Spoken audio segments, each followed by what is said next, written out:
ఆధారాలు సేకరించాలి, ప్రతిదీ పక్కాగా ఉంటేనే కదా ముందుకెళ్ళేది. ఎస్, కంటిన్యూ చేద్దాం. మోహన్ రెడ్డి గారు వస్తారు, శివపార్వతి గారు వాయిస్ తీసుకుని వస్తాం. శివపార్వతి గారు, సతీష్ గారు, ఎస్ ఏంటి మీకు, ఎస్ చెప్పండి. ముందుగా మీకు ప్యానెల్లో ఉన్న పెద్దలకి వీక్షకులకి గుడ్ ఈవినింగ్ అండి. చెప్పండి, ఏంటి మీకేమనిపిస్తుంది? లిక్కర్ స్కామ్ ఆరోపణల వైపు రాజకీయ దుమారం రేపుతున్నాయి. కేవలం ఇది రాజకీయ కక్ష సాధింపే తప్పించి ఏమి ఇది కూడా నిలబడదని మిథున్ రెడ్డి గారు చెప్పారు. ఇప్పుడు మోహన్ రెడ్డి గారు కూడా మీరు వినే ఉంటారు వాయిస్. కేవలం చాలా కేసులు పెట్టారు, ఇవన్నీ ఎక్కడ నిలబడ్డాయి, కేవలం ఇదంతా కూడా ఒక ల్యాగ్లో నడిపిస్తున్నారు, ఇది డైవర్షన్ పాలిటిక్స్ లాగా అనిపిస్తుంది తప్పించి వాళ్ళ కూటమి వైఫల్యాలను కప్పిపుచ్చుకునేందుకు నడిపిస్తున్నట్టుగా కనిపిస్తుంది. కానీ ఇందులో ఇది నిలబడదు, ఇందులో ఏమీ లేదు అంటున్నారు. ఏమండి, కేవలం రాజకీయ కక్ష అయితే 160 పేజీల అభియోగ పత్రం దాఖలవ్వదు. దానికి అనుబంధంగా ఆ సాక్షుల వాంగ్మూలాలు, డాక్యుమెంట్లు, రికార్డులు, ఫోరెన్సిక్స్ నివేదికలు, బ్యాంకు లావాదేవీలు, ఇవన్నీ కొన్ని వేల పత్రాలు యాడ్ ఆన్ అవ్వవు. ఇప్పుడు 40 మంది మీద కేసు ఫైల్ అయింది, 11 మందిని అరెస్ట్ చేశారు. అంటే రాజకీయ కక్ష అంటే ఏదో ఒకరినో ఇద్దరినో లేదో మాక్సిమం ఒక 10 మందినో 15 మందినో ఏదో టార్గెటెడ్ గా చెయ్యాలి పొలిటికల్ వెండెటా అంటే.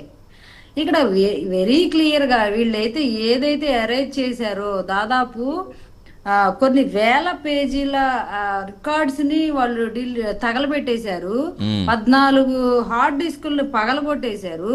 అంటే ఏంటి, ఆడిటింగ్ సంబంధించిన లావాదేవీలకు సంబంధించిన డీటెయిల్స్, డిస్టిలరీల నుంచి కొనుగోలు చేసిన తయారీకి కొనుగోలుకి మధ్య జరిగిన ఒప్పందాలు, ఎంత మద్యం విక్రయించారనే వివరాలు, ఎక్కడెక్కడికి, ఇవన్నీ వాళ్ళు స్మాష్ చేస్తే దాన్ని ఫోరెన్సిక్స్ ల్యాబ్ లో రికవరీ చేసి మరీ ఆధారాలు ఇచ్చారు. అంటే దీనిలో పొలిటికల్ వెండెట్, రాజకీయ కుట్ర ఎందుకుంటది? ప్రజా డబ్బుని ఇష్టానుసారం తినేస్తే వదిలేస్తారా?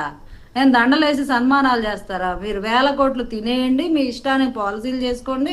అసలు నేను రాగానే మద్యపానాన్ని నిషేధిస్తాను, మహిళలకు అది చేస్తా ఇది చేస్తా అని చెప్పి ఒక చెత్త మద్యం పాలసీని తెచ్చి వాళ్ళ ఇష్టానుసారం వాళ్ళ అనునయులకి, ఇప్పుడు ఇందాక బాలకోట గారు వెరీ క్లియర్ గా వివరించారు ఆ పేర్లు. ఎవరు ఆ గోవిందప్ప ఎవరు, ఆ కృష్ణారెడ్డి ఎవరు, ఈ రాజ్ కసిరెడ్డి ఎవరు, మిథున్ రెడ్డి ఎవరు, విజయసాయి రెడ్డి ఎవరు, ఇంకా ఎంతమంది రెడ్లు ఉన్నారు. ఇందులో మొత్తం 40 మందిని యాడ్ ఆన్ అయ్యారు. ఈ 40 మందికి ఎక్కడెక్కడ సంబంధాలు ఉన్నాయి, ఎట్లా ఉన్నాయి, ఈ మద్యం ద్వారా వచ్చిన డబ్బు ఎవరికి పంపించారు, తద్వారా ఎన్నికల్లో ఎంత ఖర్చు పెట్టారు, ఎవరెవరు ఒక్కొక్క కాన్స్టిట్యున్సీకి, అంటే వీళ్ళు ఆ మద్యం ఆ డబ్బు స్టోర్ చేసిన వీడియో ఫుటేజ్ ను కూడా రికవర్ చేసింది ఫోరెన్సిక్స్ ల్యాబ్. అంటే అది కూడా అబద్ధాలేనా? వీళ్ళు ఎక్కడైతే డబ్బు కట్టలు తెచ్చి పేర్చారో ఆ షెల్ఫ్లో ఉన్న వీడియోస్ తీసి పెట్టుకున్నారో అవి కూడా రికవర్ చేశారు. ఎవరెవరికి ఎన్ని మూటలు ఇచ్చారు, ఏ వెహికల్స్ ఎక్కడెక్కడికి డంప్ చేసి వదిలారు, ఆ రికార్డ్స్ కూడా వచ్చాయి. అంటే ఇంత వెరీ క్లియర్ గా ఆధారాలు సేకరించిన సిట్, అంటే ఇంతమంది అధికారులు పనిచేస్తే దీని మీద ఇన్ని ఆధారాలు సేకరిస్తే మీరు తప్పు చేసి కూడా ఇది రాజకీయ కుట్ర, ఇది రాజకీయ కక్ష అని ఒక 2 మాటలు అనేస్తే అయిపోద్దా? అయిపోదు కదా. న్యాయస్థానాలు ఉన్నాయి, పోలీసు వ్యవస్థ ఉంది, ప్రజలు ఉన్నారు. మీరు ఇవన్నీ చేశారు కాబట్టే 11 ఇచ్చారు. ఇవన్నీ చేశారు కాబట్టే అటు నిరూపించండి అని కూటమికి అధికారం ఇచ్చారు. ఇప్పుడు నిరూపించండి అని చెప్పి కూటమికి అధికారం ఇచ్చిన తర్వాత మేము నిరూపించకుండా వీళ్ళు గనక చంద్రబాబు గారిని ఏ ఆధారాలు లేకుండా అరెస్ట్ చేసి 52 రోజులు పెట్టుకొని దగ్గర ఒకటి కూడా సబ్మిట్ చేయకుండా కోర్టుకి ఆయన బెయిల్ ద్వారా బయటకు వచ్చినట్టు కాదు కదా వ్యవహారం. ఇక్కడ వెరీ క్లియర్ గా కొన్ని వేల పత్రాలు దాన్ని యాడ్ ఆన్ చేశారు అభియోగ పత్రానికి. ఇప్పుడు రికార్డ్స్, ఇప్పుడు ఎక్కడెక్కడ డబ్బు తరలింది, ఎంత డబ్బు వచ్చింది, ఏం చేశారు, అది తేలిన వరకు తేలింది. ఇంకా తేలనిది కూడా ఉంది. సినిమాల్లోకి ఎంత హవాలా రూపంలో ఎక్కడికి వెళ్ళింది, దుబాయ్కి ఎక్కడికి వెళ్ళింది, బంగారం ఎవరెవరు కొనుగోలు చేసి బంగారం రూపంలో ఎవరు ఇచ్చారు, ఏ కంపెనీలు తరివేశారు కమిషన్స్ గిట్టగా, ఆ కంపెనీల బదులు వీళ్ళు కొత్తవి క్రియేట్ చేసి. ఇప్పుడు ఆదాన్ డిస్టిలరీస్ ఎవరిదండి? ఆదాన్ డిస్టిలరీస్ అసలు హైయెస్ట్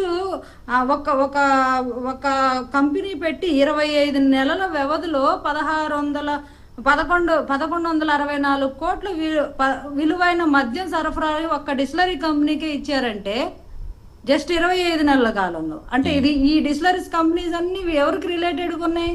మొత్తం ఆధారాలతో సహా మొత్తం క్లియర్ గా ఉంది కదా. ఇప్పుడు ఆదాన్ డిస్టిలరీ కానీ ఇంకా ఏయో పేర్లు అన్ని పెట్టారు కదా, ప్రైవేట్ ఇది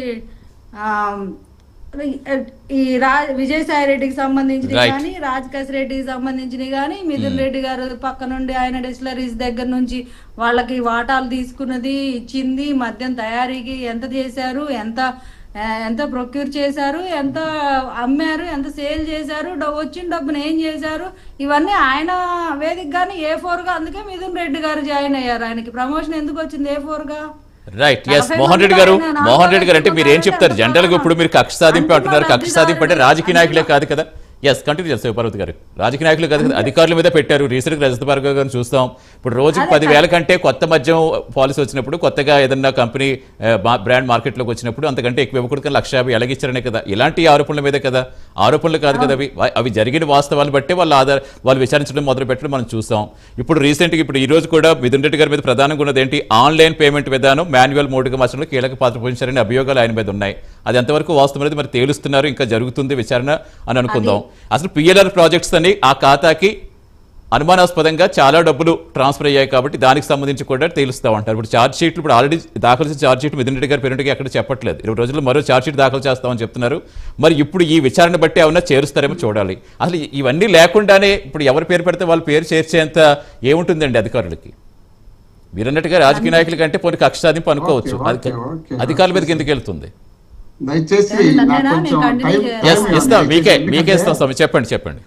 వాళ్ళు ముగ్గురు కదా, నేను ఒకనే కదా, కాబట్టి చెప్పండి. ఇప్పుడు డిస్టిలరీస్ ఇచ్చిండేది ఆపద్ ముఖ్యమంత్రిగా ఉన్నటువంటి చంద్రబాబు నాయుడు గారు. ఆయన లాస్ట్ మూమెంట్ ఆయన ఇచ్చినాడు. ఎవరు? చంద్రబాబు నాయుడు గారు. తర్వాత అవన్నీ ఒకవేళ ఎవరో నాయకులు తీసుకుండొచ్చు, దాన్ని డిస్ట్రిబ్యూషన్ చేసి ఉండొచ్చు. ప్రతి ఒక్కటి కూడా గవర్నమెంట్ తీసుకొని గవర్నమెంట్ ఎంప్లాయర్స్ పెట్టి అమ్మించినారు. ఇప్పుడు నాకో నీకో మీకో మాకో గోరికో ఇప్పుడు టీడీపీ కార్యకర్తలు గ్రామాల్లో ఉన్నారు, బెల్ట్ షాపులు నడుపుతున్నారు. టీడీపీ ఎమ్మెల్యేలు నియోజకవర్గాల్లో ఉన్నారు, షాపులు మొత్తం వాళ్ళ పేర్ల మీద పెట్టుకొని అమ్ముకుంటున్నారు. ఒక్కొక్క దాంట్లో 10 రూపాయలు 15 రూపాయలు ఇంతకుముందు చెప్పినట్టు అమ్ముకుంటున్నారు. వాళ్ళు నెలకి కోట్ల రూపాయలు సంపాదిస్తున్నారు. ఆ విధంగా సంపాదించడానికి ఇక్కడ ఎవరైనా వైసీపీ కార్యకర్తలు కానీ వైసీపీ నాయకులు కానీ ఏదైనా షాపులు తీసుకొని లేక వాళ్ళు షాపుల్లో కూర్చొని బిజినెస్ చేసుకుంటా ఉంటే నిజంగా ఇది అవినీతి జరిగింది, దోపిడీలు జరిగాయని చెప్పుకోవచ్చు. డిస్టిలరీలు ఇచ్చినది చంద్రబాబు నాయుడు గారు, అవి చేసిండేది గవర్నమెంట్ నుండి ఇక్కడ బిజినెస్ చేసింది గవర్నమెంట్ పోయింది, గవర్నమెంట్కే పోయింది, గవర్నమెంట్ నుండి జనాలకు వచ్చింది ఆ డబ్బు. దీంట్లో అక్కడెంత బిజినెస్ జరిగింది, ఇక్కడెంత బిజినెస్ జరిగింది. ఇప్పుడు తెలుగుదేశం పార్టీ అధికారంలోకి వచ్చిన తర్వాత గవర్నమెంట్కి ఎంత చేరుతుంది, వైఎస్ఆర్ కాంగ్రెస్ పార్టీలో ఉన్నప్పుడు గవర్నమెంట్కి ఎంత చేరుతుంది, దాన్ని కూడా తెలుస్తుంది కొద్ది రోజులు. ఎందుకంటే వాళ్ళు చూపిరు కాబట్టి, మేము చేసింది మేము చూపించినాం కాబట్టి వాళ్ళు ఎంత గవర్నమెంట్కి ఇస్తున్నారు, వీళ్ళంతా ప్రజల సొమ్ము కాజేసుకుంటున్నారు, వీళ్ళ జోబులు ఎంత నింపుకుంటున్నారు, రాష్ట్రాన్ని ఎంత సర్వనాశనం చేస్తున్నారు, రాష్ట్రాన్ని భ్రష్టు పట్టించి గ్రామీణ స్థాయి నుండి ఈరోజు ప్రతి చోట చిన్న పిల్లల నుండి వృద్ధుల వరకు రేపులు మట్టర్లు జరుగుతున్నాయంటే కేవలం గ్రామ స్థాయిలో ఈ విధమైనటువంటి బెల్ట్ షాపులు పెట్టి విచ్చలవిడిగా దగ్గర కూర్చోబెట్టి అమ్మిస్తున్నారు కాబట్టి ఈ విధమైనవి జరుగుతున్నాయి. ఈ విధమైనవి జరగకూడదనే ఉద్దేశంలో భాగంగా జగన్మోహన్ రెడ్డి గారు ఆ రోజు 42,000 బెల్ట్ షాపులు రద్దు చేసినారు. తర్వాత క్రమేణా దాదాపు 2,000 ఉన్న షాపులు 500 షాపులు కూడా తగ్గడం జరిగింది. ఈ విధంగా ఆయన చేయాలనే ఉద్దేశంలో భాగంగా చేయడానికి ప్రయత్నం చేసినాడు. అది ఏ ఒక్క పైసా కూడా గవర్నమెంట్ కి ముట్టింది తప్ప ప్రజలకు ప్రైవేట్ వాళ్ళకు ముట్టిన సందర్భం ఎందుకు స్కామ్ గా కనిపిస్తోంది? కాదు మోహన్ రెడ్డి గారు, సరే మీరు చెప్పినట్టుగానే ఆయన చాలా ప్రజలకు మంచి చేద్దామని అవన్నీ తీసేస్తారు, కొన్ని ఉంచారు, ఏదో చెప్తున్నారు. మరి ఎందుకు స్కామ్ గా మారింది అనుకోవాలి? 3,200 కోట్లు అఫీషియల్ గానే తెలిసింది కదా, తెలియకుండా ఎన్నో కొన్ని వేల కోట్లు అంటారు, 1,00,000 కోట్లు అంటారు, ఇన్ని రకాల వార్తలు వస్తుంది. సరే వార్తలు పక్కన పెడదాం, ఆరోపణలు పక్కన పెడదాం, కానీ అసలు ఏం జరుగుతుందో తెలుసుకోవాలి కదా. అఫీషియల్ గానే ఇంత జరిగిందని ఇప్పుడు ఛార్జ్ షీట్ లోనే 62 కోట్లు సీజ్ చేస్తామని చెప్పింది. ఇప్పుడు మనం చెప్తున్నవి కాదు కదా, లేదా టీడీపీ వాళ్ళు, లేదా జనసేన వాళ్ళు, లేదా ఇంకొకరు చెప్తున్నవి కాదు కదా. కంటిన్యూ చేద్దాం మోహన్ రెడ్డి గారు, షార్ట్ బ్రేక్స్ వస్తుంది. కంటిన్యూ చేద్దాం షార్ట్ బ్రేక్ తీసుకుని.